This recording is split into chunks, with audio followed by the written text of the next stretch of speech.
Қылмыскерлер қамалатын бұл түрменің іші тек сәнді жиһазбен ғана емес, күнделікті берілетін қымбат теңіз өлімдері мен стейктерден тұратын тағамдармен де ерекшеленетін. Тіпті тұтқындар үшін арнайы қыздар да бар. Алайда бұл түрме өлім жазасынан да қатал болып шықты. Осындай жерге сериялы кісі өлтірушіні алып келеді. Түрме табалдырығын аттағанда ол көргендерінен таңғалысын жасыра алмады. Күзетші мұндағының бәрі тұтқындардың құқығын қорғау үшін жасалғанын айтып, оны жалғыз қалдырып кетеді. Ер адам бұл жердің бір шикілігі барын сезіп, камераның әр бұрышын мұқият тексергенімен ештеңе таба алмады. Ақыры шыдамай ұйықтап кетеді. Көзін ашқанда алдындағы үстелде стейк тұрған көрді. Күзетші оның қатты ұйықтағанын айтып, таңғы асты ең үздік қонақ үй аспазы дайындағанын жазып кетіпті. Бірақ тұтқын күмәнданып тамақты бірден қоқысқа төге салады. Кешкісін күзетші оған шаяннан жасалған кешкі ас әкеледі. Бірақ ол тағы да тамақтан бас тартты. Күзетші оның неге жемей жатқанын сұрағанда, ер адам, мені уламақшысыңдар деп айттайды. Сол сәтте күзетші қоқыстан шаяндалып өзі жей бастады да, егер тамақ ұнамаса басқасын ауыстырып бере аламыз деді. Ер адам өзінің қанішер екенін айтып, олардан не керектігін сұрайды. Күзетші болса тек түрме ережесі бойынша өз міндетін атқарып жүргенін айтып, басқа тағам әкеледі.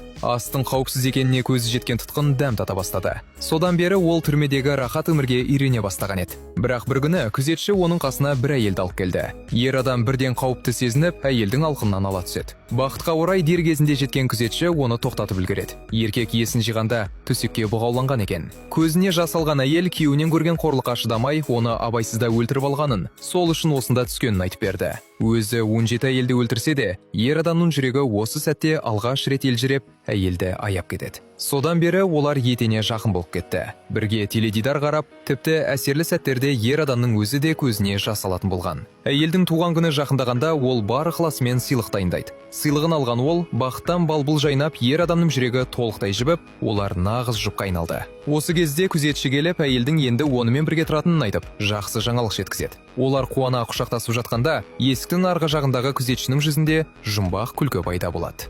Сериалдың атауы «Башня фантазий».